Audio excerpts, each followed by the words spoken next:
Minha namorada e os meus amigos me abandonaram porque eu não bebo, nem fumo. No fim, deixaram as drogas destruírem as próprias vidas.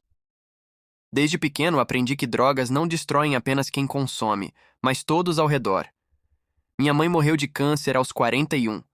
Fumava 3 carteiras por dia. Meu pai passou metade da juventude chapado e a outra metade em clínicas de reabilitação. Meu avô? Ele se matou na frente da minha mãe, quando ela tinha só 14 anos. Estava completamente fora de si com uma mistura de álcool e crack. Minha avó paterna morreu de overdose numa calçada. Era uma linha tênue entre o que se chamava de pessoa e fantasma. Talvez por isso, ou talvez porque sempre me vi fraco demais para resistir, fiz um voto aos 12. Nunca, nunca na minha vida eu colocaria álcool ou qualquer droga dentro do meu corpo. Você se acha melhor que os outros? Minha irmã mais velha me disse uma vez. Cuidado para não virar um moralista de merda. Ela mesma estava mergulhada até o pescoço. Fumava maconha de manhã, tarde e noite. Chegava no trabalho com o olho vermelho, a risada fácil e as ideias mais lentas do que nunca. Perdeu o emprego. Ganhava bem, tinha um cargo ótimo, mas jogou tudo fora. Me disse um dia, entre uma tragada e outra. Gasto uns 3.000 por mês nisso aqui. Me dá paz, sabe? Paz. Que palavra estranha na boca de alguém em guerra com a própria cabeça. No fundo, eu também tinha vícios. Comer doces. Teve uma época que eu bebia 2 litros de Coca-Cola por dia. Sentia tremores quando tentava parar. Passei mal várias vezes, mas consegui, com esforço, com dor. Conheci a Júlia na igreja. Quando eu tinha 14, ela 15. Ela também não bebia, não fumava. Na época, achei que tinha encontrado uma alma parecida. Paramos de ir aos cultos, mas ficamos juntos. Ela entrou no nosso grupo de amigos. 7 ao todo. Sair aos sábados era quase ritual. Todos bebiam, menos nós dois. E tudo sempre correu bem. Eu nunca preguei sermão. Nunca julguei ninguém. Não era meu papel. Mas então ela foi para outro país. Ganhou na escola uma bolsa para estudar inglês. 3 meses fora, estudando inglês. No começo, ligações diárias, vídeos engraçados, declarações bobas de madrugada. Depois de um mês, algo mudou. Você tá chapada? Perguntei rindo na terceira vez que ela apareceu com os olhos vermelhos e a fala lenta. Um pouquinho, vai. Ela riu. Aqui é tudo legalizado, tô só testando. Aquilo me incomodou, mas calei. Talvez fosse só uma fase. Só que não passou. Ela voltou ao Brasil diferente. Não só fumava com frequência, mas incentivou o grupo a fumar também. Em 2 meses, todos estavam mergulhados na mesma vibe. Cigarro, bebida, às vezes outras coisas. Eu continuava lá, sobrando, mas tentando participar, rindo das piadas, indo aos rolês, sóbrio, sempre sóbrio. Até que numa sexta-feira todos cancelaram comigo. Compromissos, disseram. Júlia também. Aniversário surpresa da Camila, explicou. Camila era uma amiga dela que me odiava, e o sentimento era recíproco. Te deixo lá então, depois eu te busco. À meia-noite, entediado, abri o WhatsApp. A primeira coisa que vi foram os status da Júlia. Um vídeo. Todos os meus amigos lá. Todos rindo, dançando, chapados. Júlia tinha esquecido de bloquear a minha visualização do seu status. Não tinha aniversário nenhum. Era só mais uma noite qualquer. Porém, sem mim. 3 da manhã. Fui buscar a Júlia. Entrou no carro cambaleando, os olhos fundos, o cheiro de maconha misturado com vômito e suor. Não era ela. Não a que conheci. Você tá bem? Perguntei. Eu tô ótima! Riu. Você é tão certinho. Sabia que isso é meio broxante? Chatão. Não respondi, só dirigi. No dia seguinte, tentei conversar. Por que vocês mentiram? Por que não quiseram que eu fosse? Ela estava estranha. Olhos baixos. Silêncio. E então falou, cuspindo as palavras como se estivessem machucando seus lábios. Porque ninguém mais aguenta fingir que gosta de você. Fiquei em choque. Senti o ar sair dos pulmões. O que? Como assim? Então ela continuou. Você é chato, cara. Careta. Não tem mais vibe com ninguém. A gente mudou. Evoluiu. Mas você ficou parado no tempo. Mas eu sou o mesmo. Só não bebo, não fumo. Desde sempre. Respondi. E é exatamente isso. Você se acha superior. Fica lá com seu copo d'água enquanto todo mundo se diverte.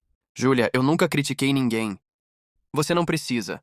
Sua presença já é um julgamento. E ontem, Eu fiquei com a Camila. Ela está na mesma sintonia que eu. Ela curte comigo na mesma vibe. Você me traiu? Ela respondeu irritada. Tá vendo que você é retrógrado? Isso não é traição. É algo que você nunca vai entender. Eu fiquei com a Camila e o Léo ao mesmo tempo e senti a transcendência da matéria. Senti um aperto forte no coração, mas não consegui falar mais nada. Ela continuou a falar. E a propósito, vou morar com a Camila. Tava só esperando o momento certo. Senti como se o mundo tivesse desabado. Tentei argumentar. Tentei entender. Mas tudo o que ouvi foi que ela estava em uma etapa mais evoluída da vida, transcendendo a matéria. Fui falar com os outros. Todos deram desculpas diferentes, mas a mensagem era a mesma. Eu era o estranho, o deslocado, o puritano, o incômodo. Um deles, o Pedro, chegou a dizer: Mano, a gente te ama, mas você parece um pastor no meio da rave. Eu ri, não tinha mais o que fazer. E nem precisava. Se eles não me queriam, então eu tinha que me valorizar. Fui traído no mesmo dia por quem eu achava que me amava e por todos os meus amigos. Hoje tô sozinho. Eles continuam saindo. Vejo fotos, vídeos, rindo, dançando, fingindo que o mundo é leve. E eu aqui, no meu quarto, sóbrio. Mas talvez não completamente. Porque agora sinto a abstinência da amizade, da lealdade, do amor. E essa é a droga mais pesada de todas. 4 meses se passaram. Parece pouco, mas é tempo suficiente para transformar uma cidade inteira em silêncio. Não falei mais com ninguém desde aquela noite. Os nomes que antes preenchiam meu celular agora são apenas notificações ignoradas, ou pings frios no Instagram com stories que evito abrir. Júlia sumiu. Bloqueei. Mas às vezes, em madrugadas fracas, eu digito o nome dela só para ver se ainda respira. E respira. Só que diferente. O cabelo agora é vermelho berrante, a pele pálida, os olhos mais fundos, o rosto mais magro. Um tipo de beleza sombria que dá medo em vez de desejo. As fotos com Camila sumiram. No lugar, aparece com o Léo, outro do grupo. Ele era o mais calado, o que sempre preferia cogumelos à conversa. Agora parece o mais falante, ou o mais alucinado. Fiquei sabendo por um ex-colega de faculdade que o grupo anda pesado. Ácidos, bala, um tal de MD que virou o centro das festas. Eles passaram a frequentar galpões, raves escondidas no interior, lugares onde a música bate mais forte que o coração. Gente nova chegou. Gente perigosa. Eu continuei trabalhando, estudando, tentando seguir. Mas algo dentro de mim morreu e ainda não sei o nome. Até que um dia, recebo uma mensagem. Número desconhecido. Texto curto. Cara, o Rafa morreu. Foi assassinado. O Rafa. Meu melhor amigo da adolescência. O primeiro a me incentivar a escrever. O cara que dançou comigo no meio da rua quando passamos no vestibular. O cara que, um dia, me olhou nos olhos e disse: Se eu morrer, você escreve sobre mim, beleza? E agora ele estava morto. 2 tiros na nuca e um tiro de calibre alta no rosto. Execução. Dizem que devia dinheiro ao tráfico, que andava sumido, que estava devendo mais do que podia pagar. Ninguém fez velório. O corpo apareceu numa vala. A mãe dele reconheceu pelas tatuagens. Fui ao enterro, pouca gente. Nenhum dos antigos amigos apareceu. Só eu.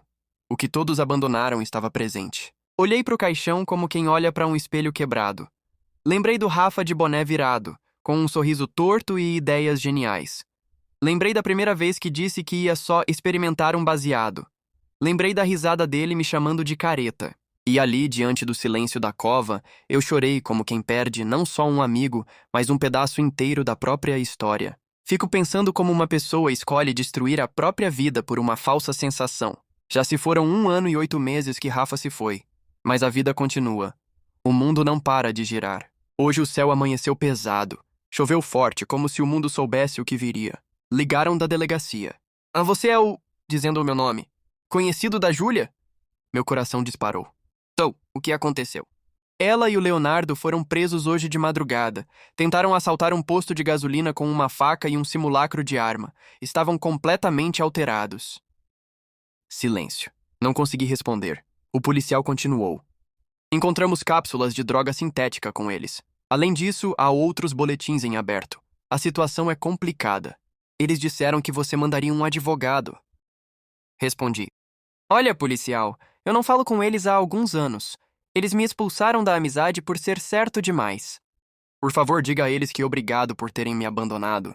Desliguei e fui até o espelho. Fiquei me olhando por longos minutos.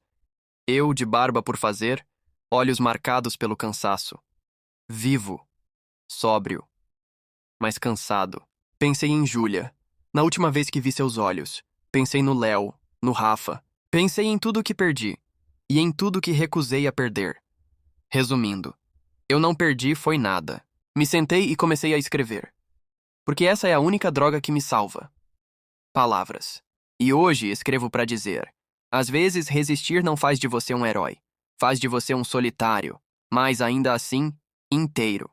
E inteiro é mais do que posso dizer de muitos. Soube que eles ficaram presos e não procurei saber. Nenhuma visita, nenhum contato.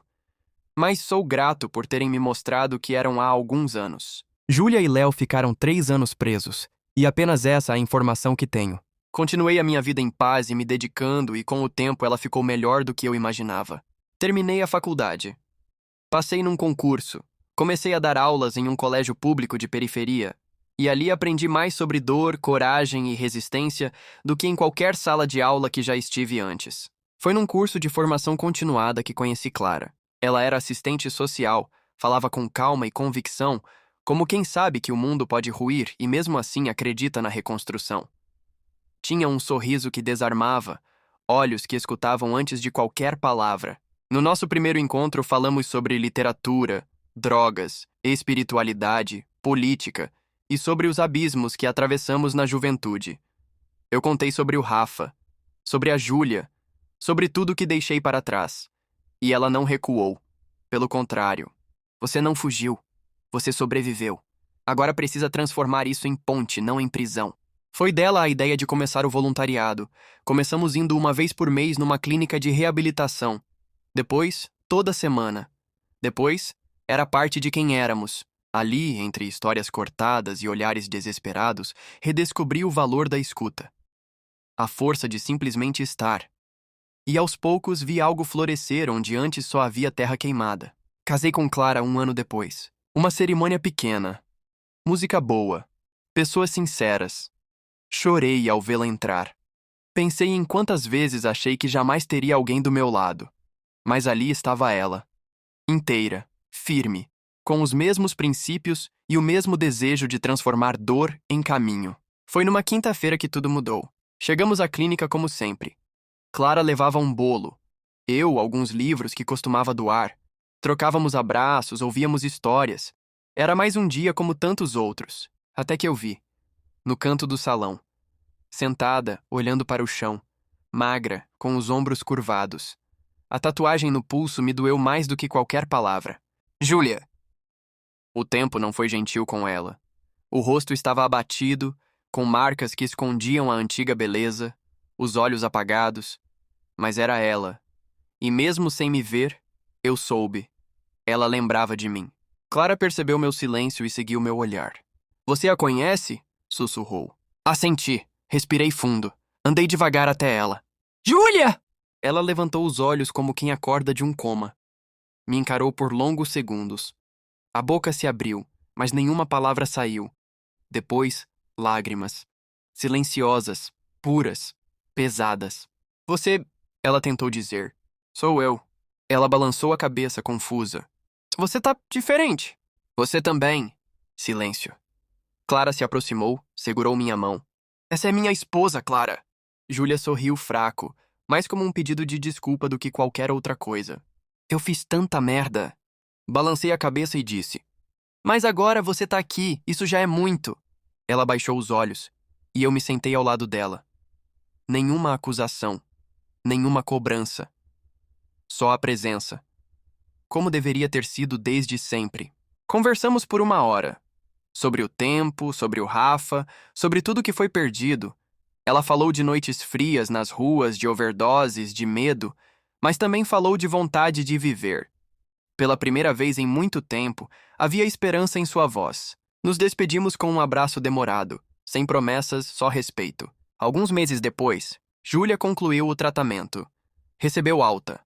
Arranjou trabalho como recepcionista em uma ONG. Clara e eu a convidamos para jantar em nossa casa. Ela veio. Trouxe um bolo de laranja e um pedido tímido. Posso trazer uns textos que andei escrevendo? Dissemos que sim. Ela leu um deles, voz embargada, mãos trêmulas, mas leu.